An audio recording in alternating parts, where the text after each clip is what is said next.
Hello, everybody, and welcome to part two of Is Your ERP Ready for the Age of Personalization, featuring Stuart Kiely, Vice President of Digital Strategy at Matouk.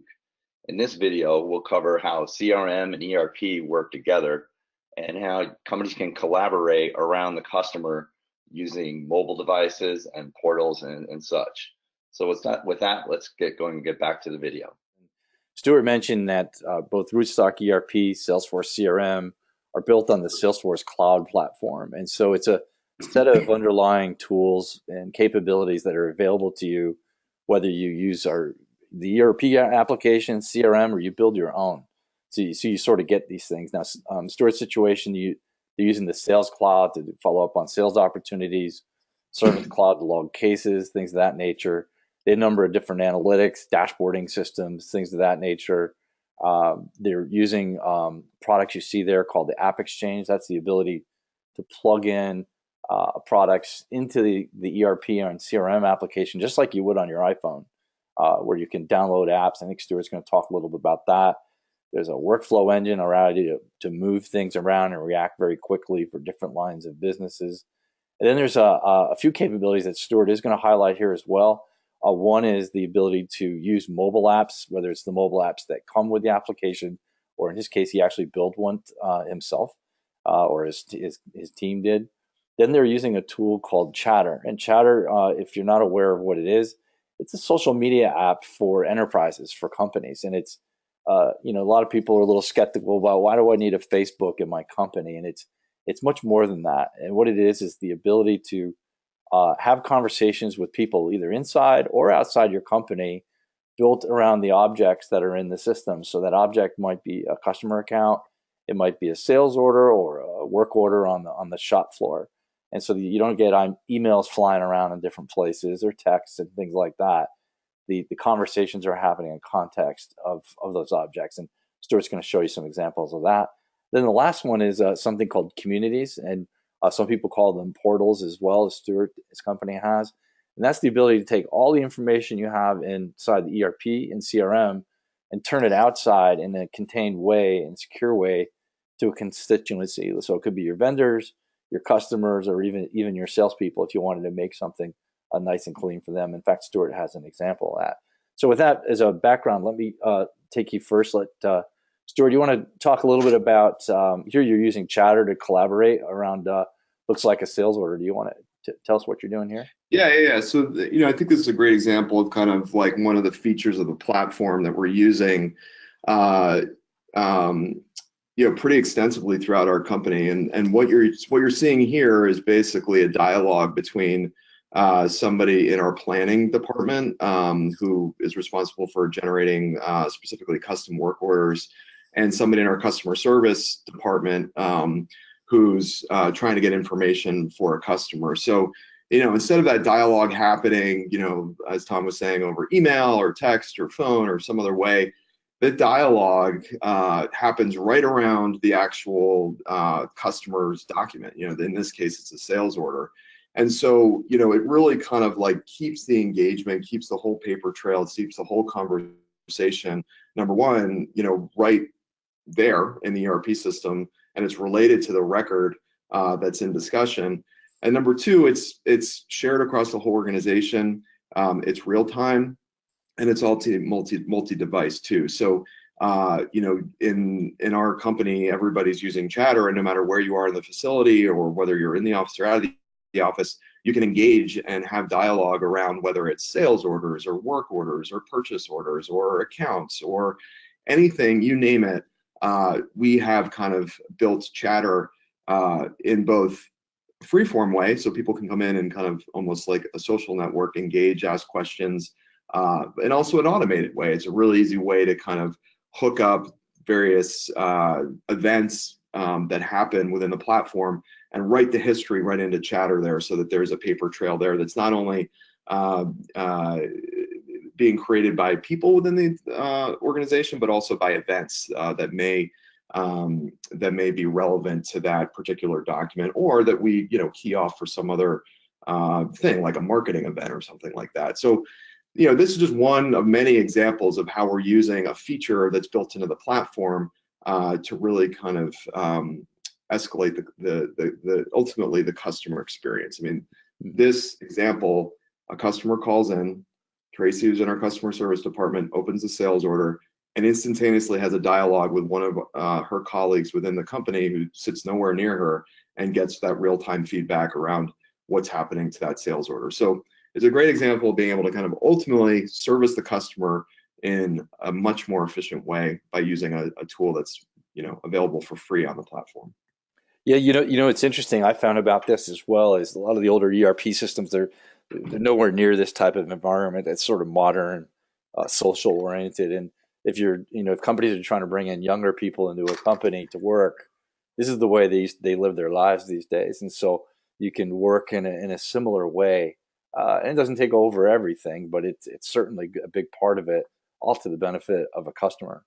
This next example I absolutely loved, and we were walking around the shop floor, and you'd go by someone literally on a sewing machine, and they'd have an iPhone there right next on their desk, and they were participating in all these conversations. And maybe Stuart, I'll let you tell us what you've done with your mobile app as well. It's more than conversations, actually. It's much more than that. Yeah, I mean, like, I think this example illustrates a number of different things. Like, one, the flexibility of the platform. I mean, I can't even imagine the amount of work and dev time that would go into trying to build, you know, a mobile app, you know, into an on-prem system, you know, dealing with the firewall issues, you know, all the API exposure, all that stuff. Like with Salesforce, all of that is there, it exists. So, you know, to be able to kind of go from concept to reality in something like an actual custom mobile app is really, really easy. So yeah, I mean, in our instance, not many of our users of the Salesforce don't actually sit at computers. You know, they sit at, you know, at their operators. They sit at sewing machines, they sit at cutting machines, they're in folding package, but they need to interact with the data. So, you know, we need to track these work orders as they're moving from work center to work center to work center. And so we developed this mobile app, number one, you know, to be able to track and book labor against a work order as it flows through the system, so that we have visibility into exactly where a work order is at any given time, up to the second. But number two, we also, you know, using again kind of the built-in functionality of the platform, in this case Chatter, we can bring that conversation through the mobile app, you know, right to that operator. So on their it's actually an iPod Touch that we have deployed throughout our environment. So if somebody from customer service is having a question about a work order, they can kind of do it right through Chatter, and it's going to show up right at that operator's desk on the mobile device, so that question, comment could get answered right away in real time, and ultimately move on to kind of service the customer in an efficient way. So this mobile app that we built, you know, we went from you know, wireframes, idea inception, to actually working prototype in literally 3 weeks. And we did that with a partner called Mountain Point. They're our implementation partner through the whole Rootstock Salesforce. And I mean, the beauty is that, you know, Salesforce has built such a developer community and implementation community around it, that we could work with somebody like Mountain Point to build this in a very cost-effective and timely manner, and then iterate and build on it more. So, you know, if there are other features or capabilities that we need in order to kind of ultimately service the customer, we can do it really, really easy based on tools that are readily available to us. Yeah, I think you were saying it's entirely feasible for somebody, as they're making something, they get an inquiry from somewhere in sales, they can say, hey, here it is, take a picture of it, shoot a shot of the monogram being done as they speak, and sending it out to the customer. Right? Yeah, I mean, like, so ultimately you can imagine this idea that, again, going back to this leveraging the manufacturing asset that we have, in essence, we can pull the customer into the manufacturing process. I mean, there's not many companies that could do that. And it's something that makes that relationship special, unique, and really one of a kind. So and it all starts with the data. I mean, you gotta actually have the data and the ability to access the data, so that you can take action on the data. And so that data might, you know, be servicing customer service one day, but it also might be servicing the marketing department someday. I mean, mean, who would have thought of manufacturing data as a marketing asset? But it is, and there's ways that we could differentiate the brand, the customer experience based on manufacturing data. It's kind of a cool concept, and the fact is, as you can see right here, the tools are in place to very easily execute on this data in a multitude of different ways. Yeah, fantastic. So tell us what you've done for your sales team. This is one of the areas where you've built a community or a portal. Yeah, so I mean, kind of, I guess, following on the same theme of like, taking action on the data. We work, so we sell to, independent retailers and designers through an independent rep network. So we have a number of reps throughout the country, and they need access to information in a timely manner. They're always going into, retailers to restock or answer questions. And they've got some specific needs. So so it's another example of using a tool that's readily available on the platform. In this case, it's communities, Salesforce communities.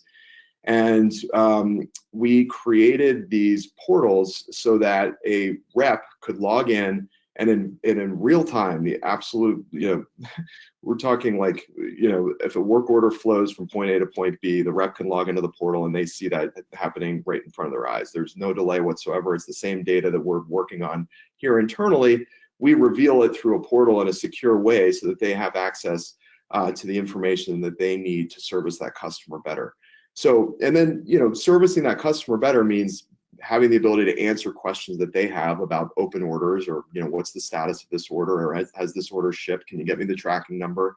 Can you get me the invoice on this? Can you look up inventory on this certain product, so that they can respond to customer inquiries without having to call our customer service department. I mean, as soon as we rolled this out, our inbound calls from sales reps to customer service, because they used to have to answer these questions, dropped by like 10x.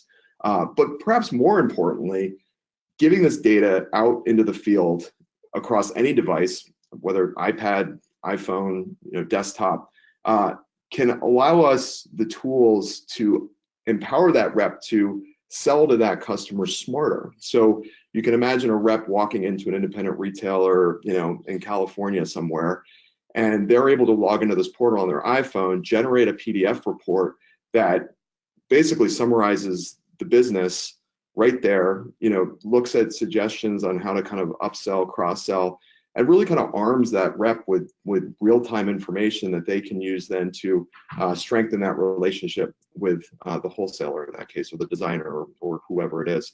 And you can see here, again, we're leveraging chatter here within the portal so that, there can be a dialogue either among reps or between reps and customer service, or anything. We can actually pull reps in the field into the conversation that's happening within the company, in real time across all devices. Yeah, I imagine between lowering your your call center volume, it's changing the perception of your salespeople too, is more service oriented rather than somebody just trying to sell them something. So I imagine that helps them an awful lot. Oh, absolutely. I mean, the feedback from the reps has been, is huge. I mean, even just like the fact that it's available 24/7 and it's real time. We've got some reps on the West Coast, and they're always frustrated that they would have questions about inventory and they couldn't get it until, the next day, because they'd be calling in, 6 p.m. Eastern time. And now they can just go into this portal and they see the same information the customer service sees any time of day. Wow. Well, so you've done a similar thing here with vendors. You always hear about manufacturers trying to get closer to their suppliers and blurring the lines. You want to talk about what you've done here with Penny Pockets? Yeah, so Penny Pockets is a manufacturing partner of ours. We send a lot of work to Penny Pockets. They're kind of like a subcontract manufacturer for us. And again, we're using kind of the Salesforce communities to deliver information to this partner in a secure way, in a real-time way, within the confines of the platform.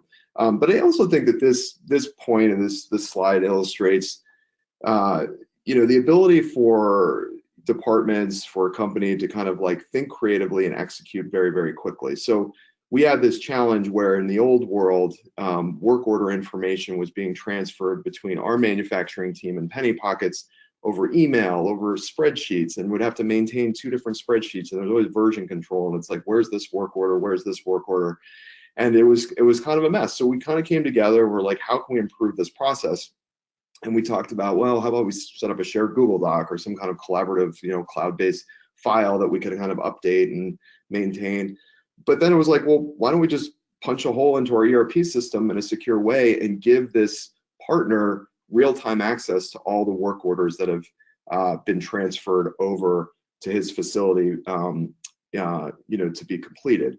And so it completely stripped out any kind of like having to maintain, another system or another document or another spreadsheet somewhere. And again, brought this partner into our systems in a very secure way so that he has access to all the information that, and all the expectations that we have of him. And he can collaborate, ask questions again using Chatter or any other kind of on-platform tool to be able to kind of communicate with our manufacturing team. And the visibility on this is across the board too. So customer service can engage with Larry. Our manufacturing team can engage with Larry in Penny Pockets. And it's really become hugely valuable. And again, we went from idea to actual implementation on this portal in less than 2 weeks. So very, very quick using these tools that are available on the platform. That's incredible.